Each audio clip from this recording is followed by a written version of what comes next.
Salutations à tous, c'est le frère Mota Mwanidi. Et aujourd'hui, encore une fois, par la manifestation de la grâce de l'Oba, le seul et unique créateur, par son verbe, par le deuxième, le seul enseignant mandaté en cette époque, Zulu Lassan, il m'a été permis de donner une exhortation dans Bible, Kalatambale, la Bible authentique, la seule version sans erreur ni contradiction. Donc c'est l'instrument de délivrance pour tous ceux qui aiment la justice, la science, la connaissance, la sagesse, l'instruction et le discernement.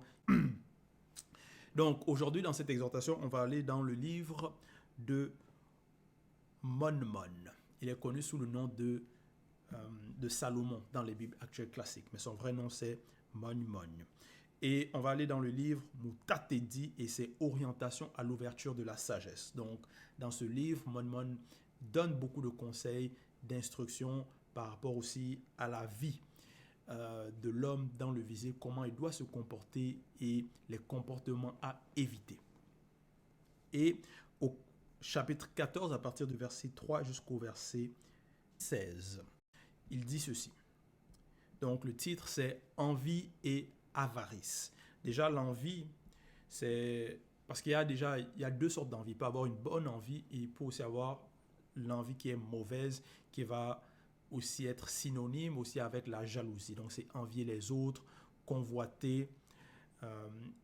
Et voilà, ici il est dit aussi mêler ou non de dépit ou de haine à la vue du bonheur ou des avantages de quelqu'un. Donc, et c'est aussi désir d'avoir ou de faire quelque chose. Donc maintenant, ça dépend qu'est-ce que tu veux et comment tu veux la chose. Et il y a aussi l'avarice. Maintenant, l'avarice, ici il est dit, attitude, caractère de quelqu'un qui restreint à l'excès ses dépenses. Donc, l'avarice est un attachement excessif à l'argent, une incapacité à dépenser de l'argent et une volonté d'acquérir toujours davantage de richesse. Donc, voilà un peu les définitions qu'il donne par rapport à l'avarice. Donc, quelqu'un d'avare, c'est quelqu'un qui n'aime pas dépenser, qui, à l'excès, aime garder son argent sans y toucher,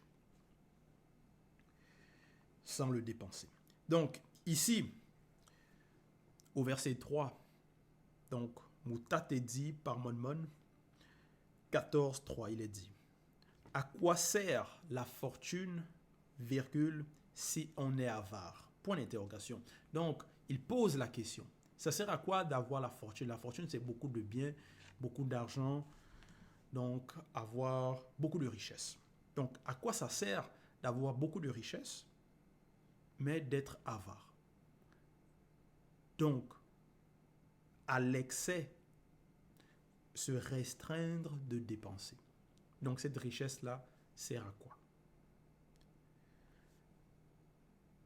À quoi bon être riche, virgule, si on hésite à dépenser? Point d'interrogation. Plusieurs dans le visible veulent être riches, veulent avoir beaucoup de biens. Mais ces richesses, peut-être parfois, c'est aider la famille, avoir une maison, des biens, manger, se réjouir dans le visible. Mais si tu veux être riche, mais tu ne veux pas profiter de ces richesses-là, à quoi ça sert? Verset 4. Et Mon aussi, il est bien placé pour donner ses conseils parce que lui, il avait beaucoup d'argent, c'est-à-dire de richesse. Il était roi. Donc, il sait de quoi il parle. Verset 4. Celui qui amasse en se privant lui-même amasse pour autrui. Point virgule. Et ça, c'est logique.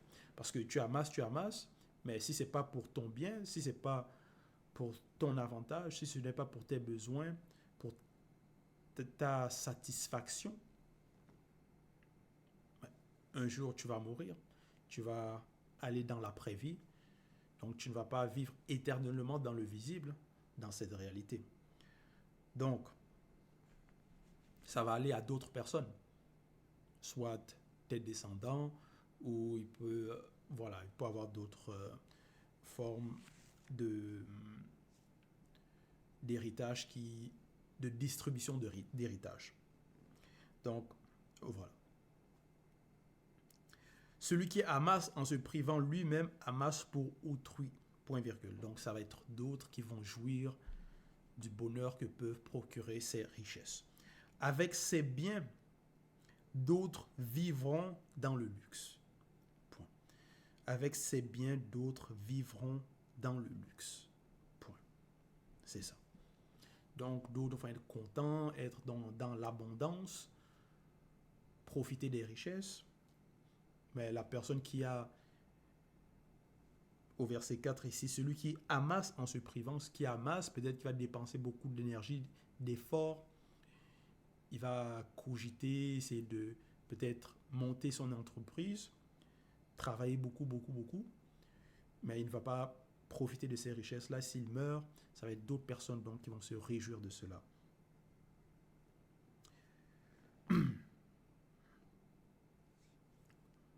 Verset 5, il continue. Celui qui est dur pour lui-même, virgule. Donc il est dur, ferme, donc quelqu'un qui est dur avec lui-même, donc il va pas déjà la dureté, ça peut être par exemple, tu ne te pardonnes pas à toi-même. Là, tu es dur envers toi-même, donc tu as peut-être des attentes trop élevées par rapport à ta personne. Ou tu ne te laisses pas soit de repos, tu ne te laisses pas le temps peut-être de jouir de l'existence aussi dans le visible.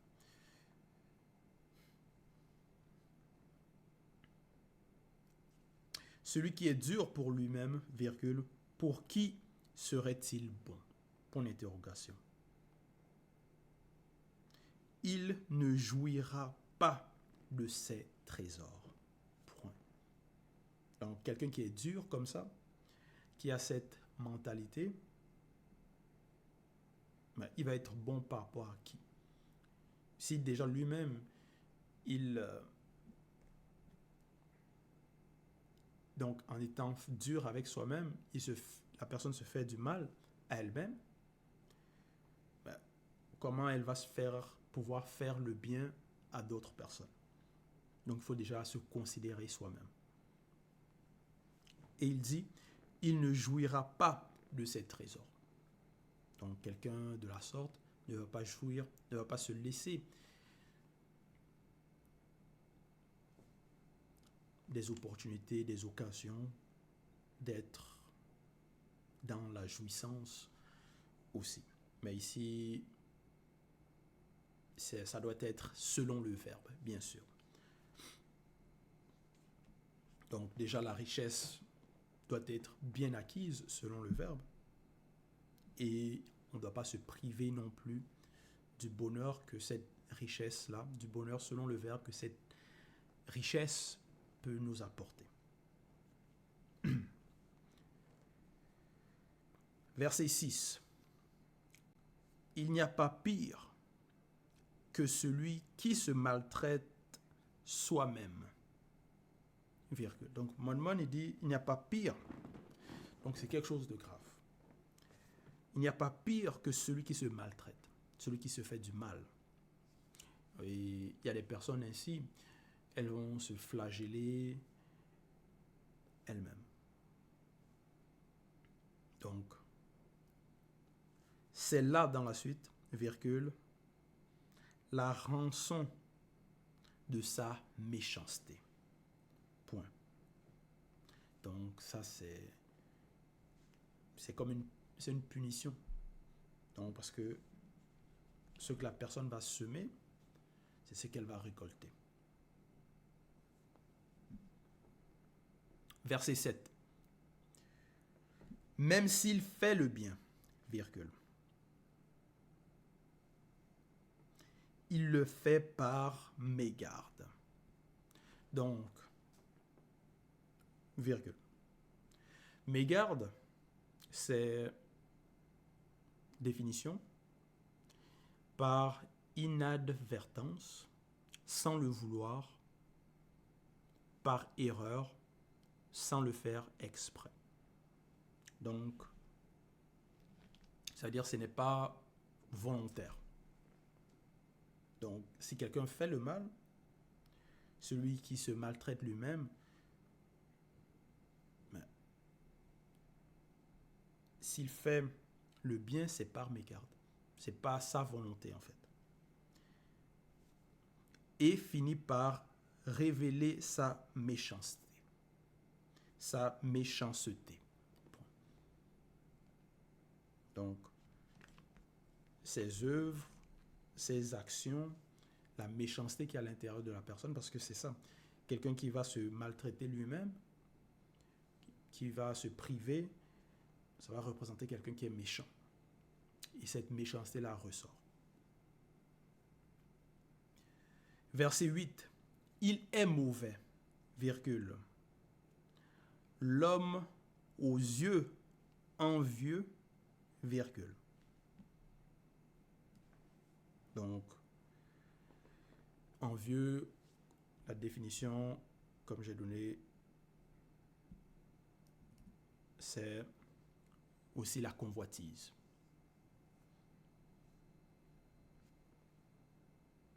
Et c'est aussi mélangé avec la haine d'autrui. Il est mauvais, virgule, l'homme aux yeux envieux, virgule, qui détourne le visage et méprise les gens. Point. Voilà. Donc, celui qui est envieux, il méprise autrui, c'est cette personne-là qui est mauvaise. Qui est mauvaise. Voilà pourquoi sa méchanceté ressort. Et aussi même, ça va être des personnes qui vont se maltraiter, se flageller, qui vont vouloir que les autres échouent, perdent, que ce soit dans plusieurs de leurs projets. Donc, ces personnes ne vont pas vouloir que d'autres réussissent.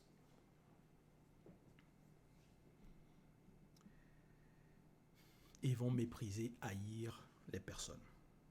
Donc, voilà les désirs qui vont animer les personnes mauvaises. Verset 9. Les yeux de l'insensé ne sont pas satisfaits de sa part, virgule. Donc, l'insensé. L'insensé, déjà, c'est quelqu'un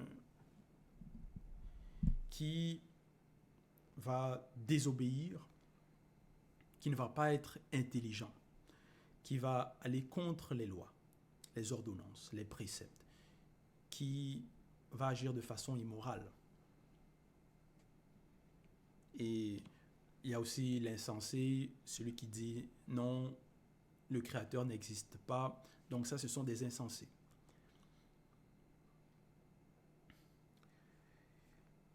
Verset 9. Les yeux de l'insensé ne sont pas satisfaits de sa part. Virgule. Donc l'insensé ne va pas se satisfaire, se contenter de ce qu'il a.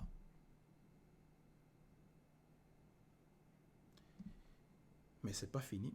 Une avidité mauvaise trouble son âme. Point. Donc maintenant, il est avide de bien, de satisfaire ses mauvais désirs, ses mauvaises pulsions. Donc, par rapport à ce qu'il va voir, il aura envie d'avoir cela. Et l'avidité, donc constamment avoir envie d'avoir des choses. Maintenant, on sait que dans l'existence, c'est peut-être dans le visible, une personne assez moyenne, mais tu désires, tu aspires peut-être à avoir plus, que ce soit dans le travail, par rapport à ta position, que ce soit par rapport aux connaissances, par rapport aux choses, peut-être tu veux avoir selon le verbe. Ça, c'est pas interdit. Mais ce qui est interdit, ce sont quand ça devient mauvais, c'est-à-dire l'envie, la jalousie mauvaise, la cupidité, voilà, les rancœurs, la haine d'autrui, ainsi de suite. Ou vouloir avoir ce qui ne t'appartient pas. Voilà.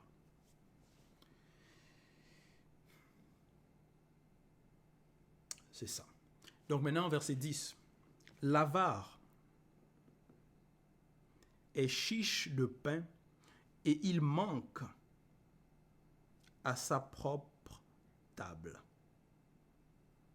Donc, voilà.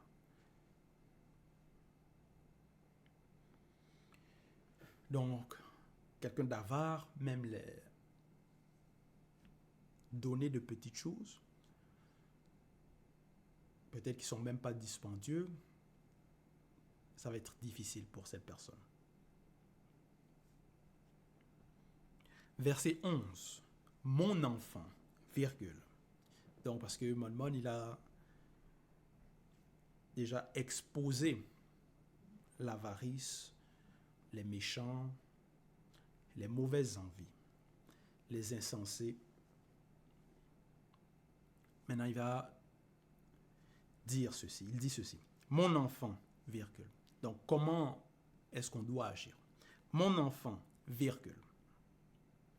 Si tu as les moyens, virgule, parce que voilà, il faut savoir aussi vivre selon ses moyens. Si tu as les moyens, virgule, traite-toi bien, toi-même selon le verbe, point virgule.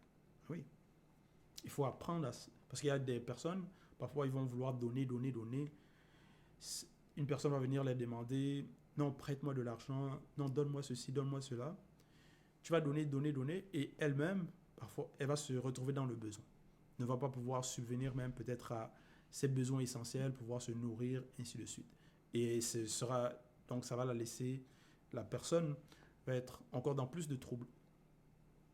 Et peut-être c'est même elle qui va aller maintenant vouloir demander à d'autres personnes. Donc, pour ça, il faut savoir bien gérer ce qu'on a. Et parfois, ces personnes aussi, quand donner à plusieurs personnes, parfois ces personnes qui reçoivent vont se moquer de la personne. Dire, mais elle donne. Donc, c'est comme une sorte de... C'est profiter de la personne.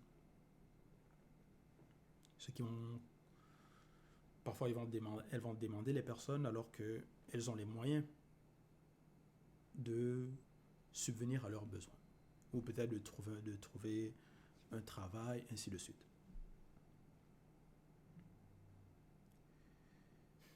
Donc, il dit, si tu as les moyens, virgule, traite-toi bien toi-même selon le verbe, point virgule.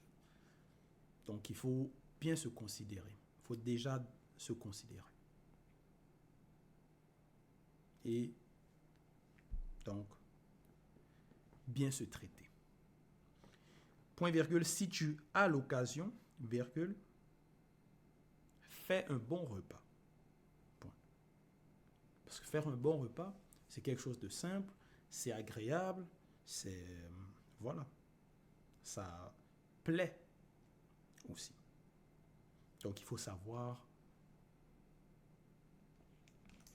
jouir des bonnes choses selon le verbe. Verset 12. Ne l'oublie pas, virgule. Le moment où tu quitteras le visible sera bientôt là. Point. Virgule plutôt. Oui, parce que la vie dans le visible est si courte.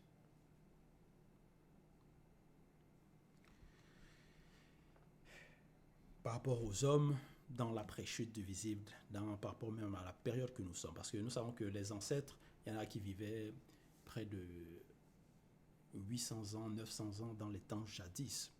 Et il y a eu des prophètes, des patriarches qui ont été rassasiés de jour aussi.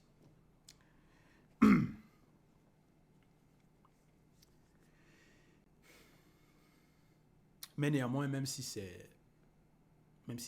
à cette époque, tu vis 120 ans, c'est peu de choses. C'est-à-dire, c'est une courte durée. Ça dépend donc d'où on se place. Ne l'oublie pas, virgule, le moment où tu quitteras le visible sera bientôt là, virgule. Et tu ne sais pas le jour fixé. Point. Voilà. Parce que dans le visible, il y a beaucoup aussi ce qu'on va appeler des imprévus. Ce que les gens vont dire des accidents, mais ce sont des imprévus. Et on ne sait pas le jour où on va quitter le visible. Donc, parce qu'il y en a, ils vont peut-être dire non, je vais profiter de la vie quand je vais aller en retraite. Déjà, dépendamment des pays, la retraite, parfois, c'est même pas au même âge. Mais si peut-être la retraite, c'est à 65 ans, non, je vais profiter de la vie à 65 ans. Mais si à 50 ans, tu deviens malade, souffrant, et tu meurs à 55 ans, ou tu meurs à 65 ans, à 60 ans, juste avant la retraite. Donc tu as dit que tu dis que tu vas profiter de la vie plus tard, mais tu ne sais pas quand est-ce que tu vas quitter. Tu ne sais pas si ce plus tard-là aura lieu pour toi.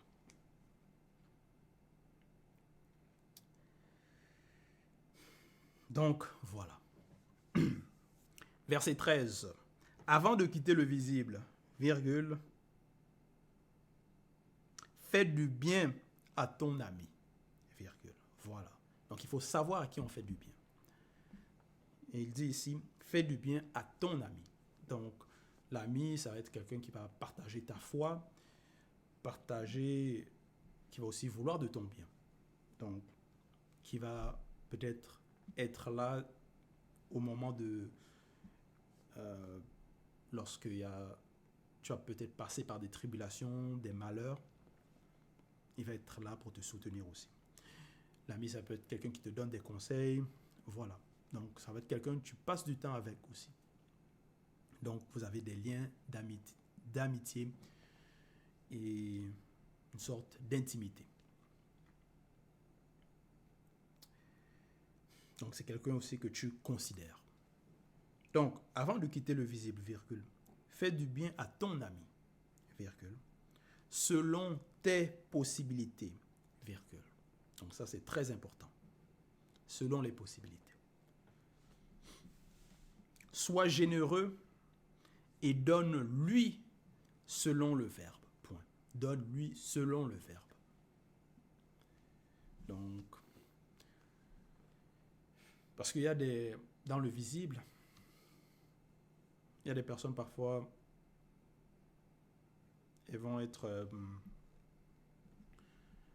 dépendants de certaines substances illicites.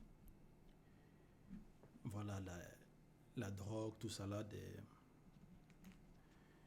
ou d'autres substances qui sont contre le verbe, qui vont nuire même à leur santé. Certains, leurs connaissances, leurs amis,